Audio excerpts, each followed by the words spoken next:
guys, welcome back to lecture number 5 of History 125 Western Civ. Last class we ended talking about classical Greece, which was the time in Greek history where arts thrived, philosophy thrived. It was what we'd call a golden era of Greece. Well, all good things must come to an end, and it does for Greece. But the interesting thing is that after the classical time came something called the Hellenistic world. And that is a combination of Greek culture and culture from all around the Persian Empire. And if you guys remember, the Persians were the ones that had Zoroastrianism, Cyrus the Great. We talked briefly about them on lecture 2. So just a reminder, this is our map of Europe, and we're zoomed out here so that I can show you guys Europe, but also this area of the world called Asia Minor, also known as the Middle East. And this tiny area here is Greece. So on this map, we have D is where Athens is located, F is Sparta, and the Persians would be over here at 3. Now, if we go back to the other map, the Persians, they weren't just here in modern-day Turkey. They owned all of this. They control all of this area. One other thing that I want to note on this map is that there's a little area up here called Macedonia. And that's going to be what we're talking about today. So, Macedonia was seen as the barbaric side of Greece. Macedonia was the uncultured part of Greece. The Athenians would think that they were kind of backwoods, like we would say redneck today. And the Macedonians, they start to become powerful when there is a leader called King Philip. And the rest of Greece is beginning to weaken. Classical Greece is beginning to weaken at this time that King Philip II is making Macedonia stronger. Well, King Philip sees all of this, and he decides to battle Athens and Sparta, and he actually wins. He creates what is known as the Hellenic League, but Sparta is not part of that league. Sparta loses, but Spartan culture was so different from the rest of Greece that Sparta is left alone. But sadly, it's kind of left alone to die. The age of the tough Spartans we've been talking about is pretty much over at this point. Anyways, King Philip is so power hungry and he wants to destroy his rivals. Well, this backfires on him. He is actually murdered by his own bodyguard. And the only person left to rule this new Macedonian Greece is his 20-year-old son, Alexander. Now, we call him Alexander the Great because, as you guys know, history in America is very Eurocentric. In fact, we're in a class that is extremely Eurocentric, Western civilization. Well, we call him Alexander the Great because he was able to attack and beat the Persian Empire. He wasn't the most cruel ruler, but other communities, other cultures might consider Alexander to be not very great. So Alexander goes on this huge campaign to conquer so much of the world, from Greece to Egypt to modern-day Pakistan, actually. And here's his map. As you guys can see, he leaves Macedonia, goes through Turkey, goes through Syria, what we call Lebanon, Palestine, into Egypt, back out. Then he goes through Iran, Afghanistan, Pakistan, and he almost makes it to India. Sadly, Alexander dies. But after his death, if you guys remember, the Hellenic League grew, and it becomes called the Hellenistic Kingdom. So this is, again, Macedonia, which was part of what we call Greece, Now they took over all of this area, the Middle East, over into Pakistan, Egypt, obviously more of Greece. Alexander's successors, or the people that came after him, aren't very successful in keeping the kingdom together. The interesting thing, though, is that now Greek culture has spread. All of those Greek ideas, the Greek sculptures, and things like that have spread. So there's new trade routes, there's new ideas flowing, and I included this photo here. Doesn't it look Greek? Doesn't this look like a Greek statue with the fabric and the hyperrealism? Well, this is actually a Greek-influenced statue from India. So even though Alexander wasn't able to go into India and into China, these places have been so heavily influenced by Greek culture that then they spread it to other places. So Greek culture kind of reigned supreme for a while. And the capital of this Hellenistic world is actually this Egyptian city called Alexandria. Any guesses why we would call it Alexandria? Well, it's named after Alexander the Great, of course, and this becomes a diverse culture capital. It is a place where people from all over the world meet and they trade ideas. One of the really interesting things about Alexandria is that there was a library there. So I'm going to go back to the slide where we see Alexander's trade routes. Imagine all of the knowledge that the soldiers would come into contact with, all of the books they could have picked up, or the scholars that they could have brought along with them back to Alexandria. This is the ancient world's biggest collection of knowledge at this point. And there's 1,000 scholars that live there full time just writing and translating. Well, sadly, it is burnt down in 43 BC. And we're going to get to who may have done that. But before we move on past Hellenistic culture, I know this is a quick one. Today we're doing Hellenistic Greece and the Roman Republic, so we really got to move here. But anyway, we'll get back to the burning of Alexandria. The other thing I want to talk to you guys about are the new philosophies that begin during this time. So our philosophers from classical Greece, obviously there's many more than 3, but our main 3 would be Socrates, Plato, and Aristotle. Well, because there's a fusion of ideas from the Greek Mediterranean world, from the Middle East, from the eastern part of Africa, we see new philosophies. And these two could not be more different. We have Stoicism and Epicureanism. And in both of these ideas, they want to get to happiness. What does it really mean to be happy? Well, the Epicureans say, never deny yourself anything that would make you happy. Do it no matter what. And the Stoics, these are more serious people. This is actually where we get the word stoic from, which means a serious person. They think that you should know your duty in life. And that in itself should make you very, very happy. Let me give you guys an example. I'm a teacher and a professor. So according to Stoicism, me doing my job as a teacher and a professor, understanding my role in society, should make me so happy because I'm doing the right thing. I'm doing what I need to do. I shouldn't spend time, trying to buy new clothes or baking or going for runs or anything like that. No, my happiness comes from doing my duty. Epicureans would say, quit your job. Go buy a flight to China. Go to Japan. Spend your whole life just eating ramen and playing video games.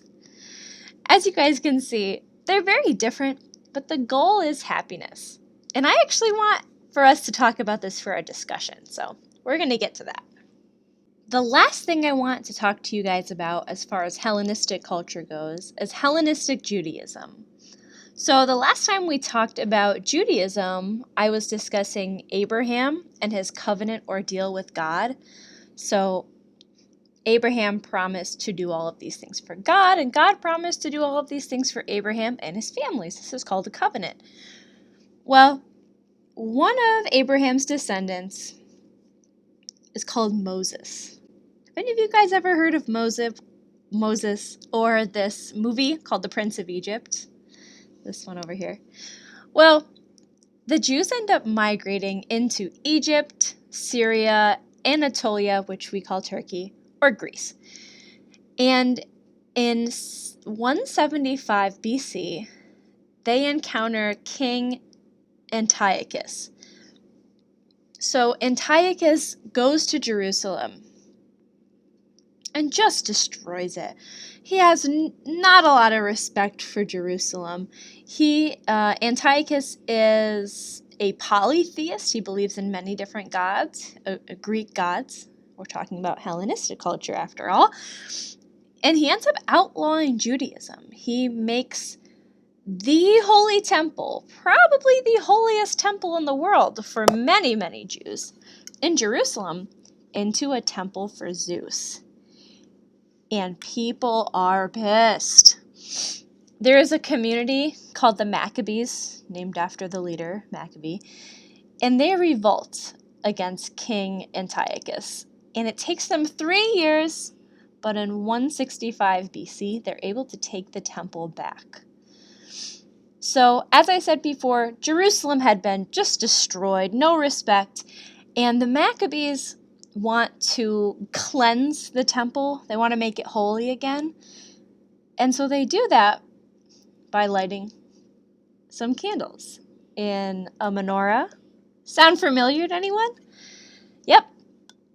They're going to be lighting the menorah of Hanukkah. And Hanukkah means a new dedication, or to cleanse and to dedicate again. And the interesting thing about this story is that since Jerusalem was destroyed, there wasn't enough oil to light all 8. But due to the miracle of Hanukkah, the Maccabees are able to light all of the candles. And this is why Jewish people today still light 8 candles on Hanukkah in the wintertime.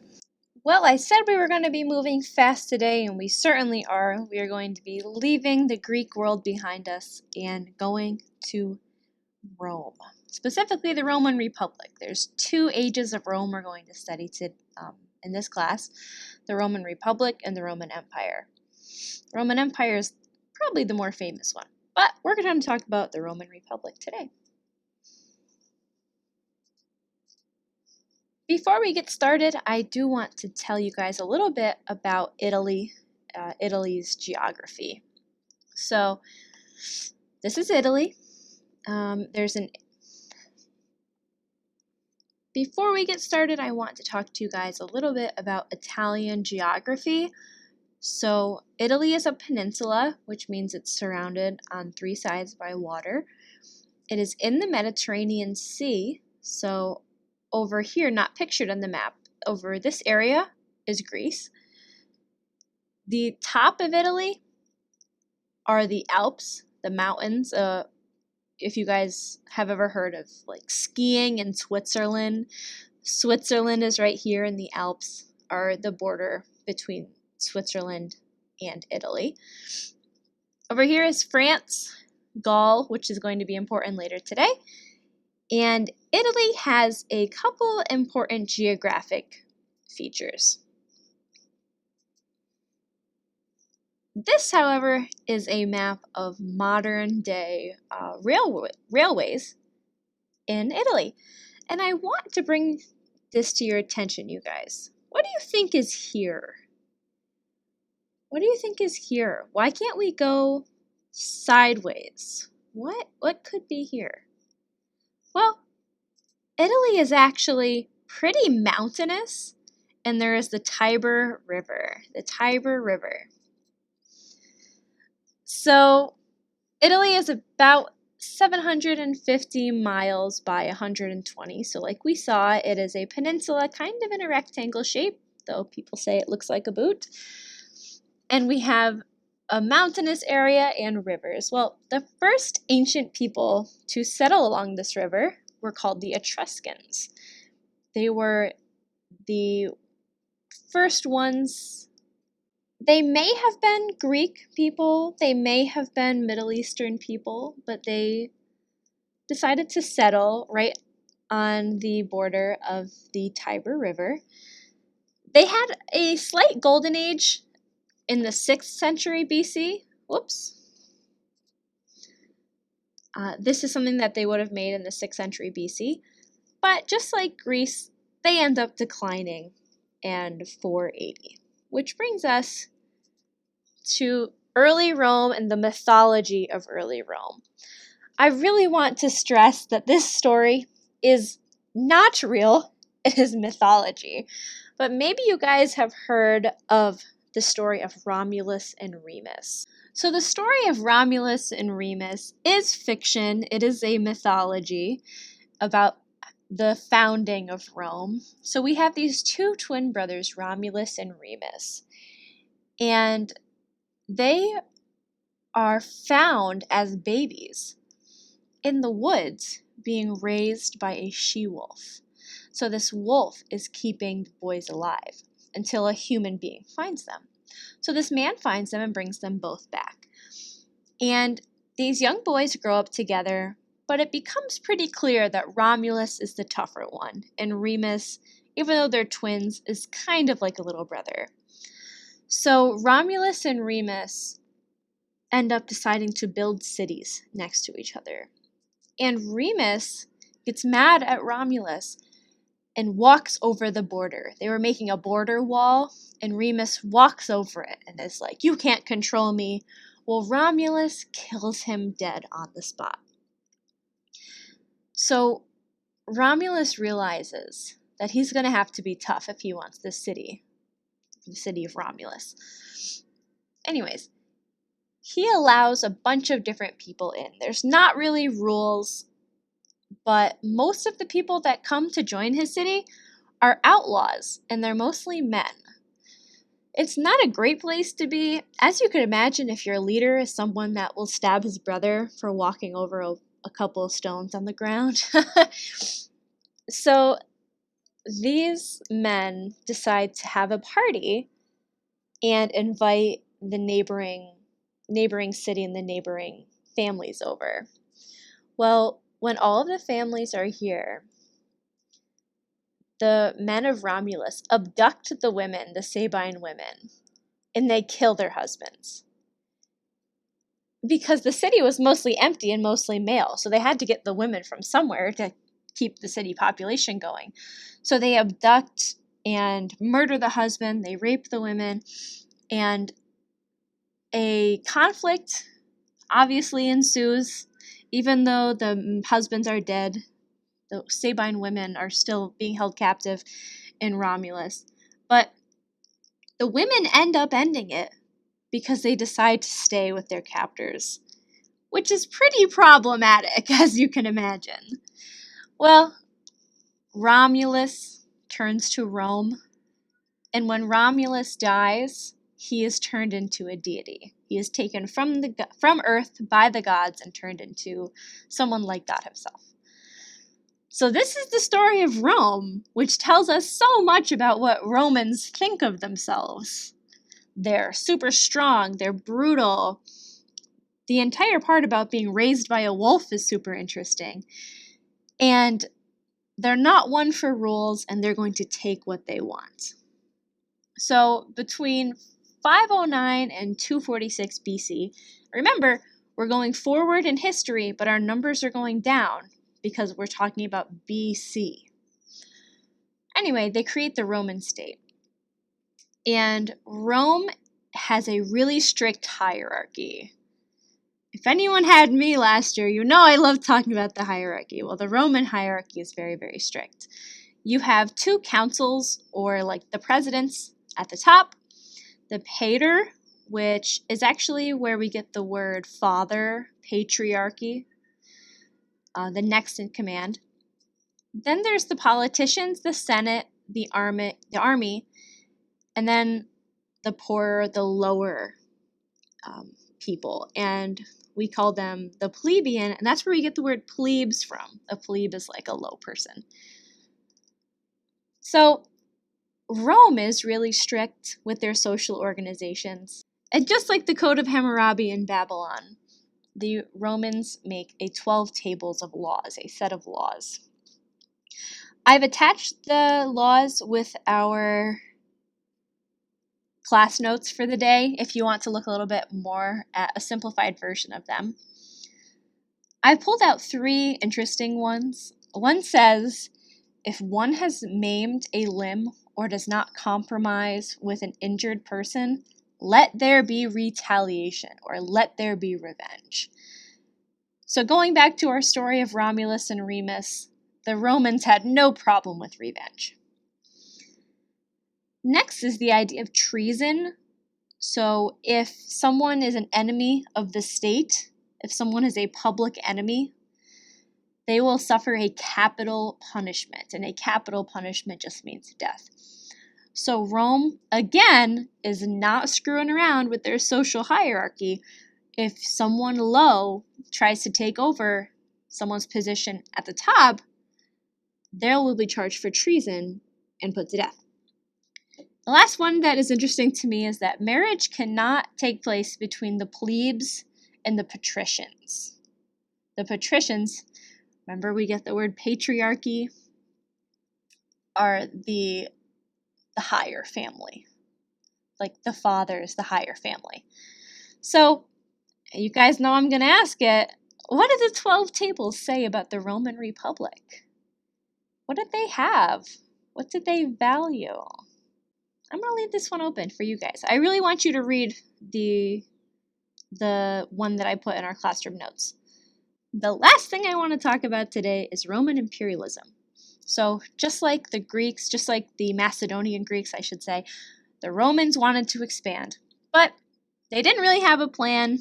They didn't understand how it was going to be, but they knew they wanted resource opportunities and money opportunities. So the Romans would go and conquer places, and they wouldn't want to stay there and rule. They would just say, hey, I'm going to charge you guys money, and if you pay the money, we won't come back and kill you. Which is kind of a good idea, right? So instead of having to rule other places, they would let them rule themselves, but then they would get kind of like tax money, the not killing you tax. And this made Rome really rich, which we will definitely be talking about next class when we get to our Roman Empire. But the Republic is bound to end. The Republic, with our social hierarchy, with our men that make the decisions at the top, the Senate, this is all going to end. And it is mostly due to a man named Julius Caesar. I'm sure you guys have heard of Julius Caesar before. Julius Caesar was a general in Gaul, which, if you guys remember from our first couple map slides, is an area of, southeastern France. And he was a general, but wanted more. He was someone that we would call ambitious. Julius Caesar was not happy just being a general. Anyway, he is disgusted with this man called Pompey, and he tries to ally with him. He actually marries his sister, I believe, or maybe his daughter. I don't remember. But Julius tries, but he just hates the guy. He can't stand his lack of control. Julius Caesar wants to be a Roman leader, right? He wants to be like Romulus. Doesn't give a damn about other people. So Julius creates this plan, and he's going to go and kill Pompey. Well, he has to cross a river, okay? And this is called the Rubicon River. And the people that were with him say that he stopped at the edge of the river and thought about it for a minute. and said, "The die have been cast," and then crossed it. Meaning the die being like dice. So he was conflicted about if he should do it or not, but he was like, you know what? The gods have already decided. The die have been cast, and I'm going to cross this and go murder Pompey, which is what he does. And he's a dictator for only a couple of years. All of that, and he's only a dictator for a couple of years. He's stabbed to death by the senators. I want to break really quick here, to make sure we're familiar with the difference between a republic and like an empire. So a republic, like we said last week, is where people are voting. People, like, this decision making is shared. And so in a republic, we have senators. Sound familiar? America's a republic, and we have senators. We also have House representatives, which we don't have to get into all this right now. But the senators have some power. They're elected or chosen. And they're like, whoa, Caesar, what the hell are you doing, man? You're starting to sound like a dictator. And he's like, yeah, that's the plan. So the senators end up revolting and killing him. But before that, Caesar gets a bunch of land. And like I said, the Roman imperialism, they didn't want to control these places. They just wanted to go and get their resources. So we're going from Rome to Italy. Remember, they have to be careful here of the Alps. This is a really dangerous, really high mountainous area. So they go around the Alps, and they go into France and all the way here into Germany. Imagine how much money you could have by taxing people all across this land, okay? Rome got pretty rich.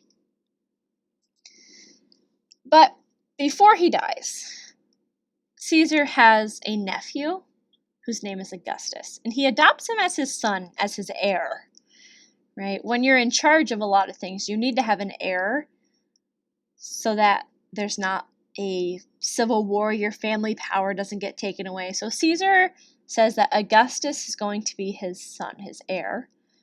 And sometimes he's called Octavian, which is kind of confusing. But think about it, you guys. August. What month is August? The 8th. Octavian. Kind of interesting. Good way to remember. Anyways, so Augustus becomes friends with a guy named Mark Antony. And they are military-minded guys, so they have a plan to go and take over some land to expand the empire. And they go on this plan to just kill all of Caesar's enemies, make the empire bigger, and they do. But they end up dividing the empire. Rome goes to Augustus, and Egypt, if you guys remember, Alexandria, goes to Antony. Well, Antony falls in love with an Egyptian queen called Cleopatra. And Augustus is not happy. Antony was his bro. They're like Gilgamesh and Enkidu level in a bromance together. And Augustus thinks that Antony is now going to plot against him and take Rome.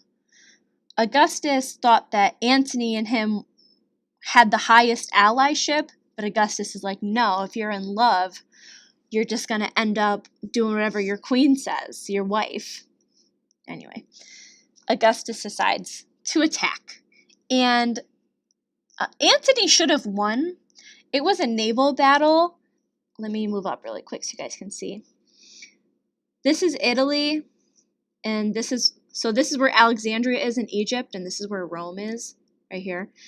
So to get there, there's like no land in between. So it has to be a sea battle. Well, really surprisingly, Antony, a big majority of his fleet gets wiped out because they get malaria, which is a disease. And Antony's best general defects, and defect means you end up going to the other side, and gives Augustus all of his plans. like Antony had told this general everything, and the general is like, screw you, and tells it all to Augustus. So anyways, so it's looking like Augustus is going to win, and Antony and Cleopatra see this, and they actually decide to kill themselves because they would rather die together than live and see what Augustus is going to torture them or charge them with something. So the death of Antony, this siege or taking over of Alexandria, and the death of Cleopatra really cements Augustus as an emperor. There's not this Roman republic anymore where people vote for leaders and they make laws together and only the patriarchs are kind of in charge of things. Now, Rome is going to continue having a senate, but they're going to be ruled by an emperor who acts like a dictator. So even though technically there is still a voting body, we've shifted away from a republic where people choose their leaders and they vote to something that looks like a republic, but really an emperor is the one who's in charge. And that's where we're going to end class for today. Next class, we'll be talking about the Roman Empire and most of the emperors.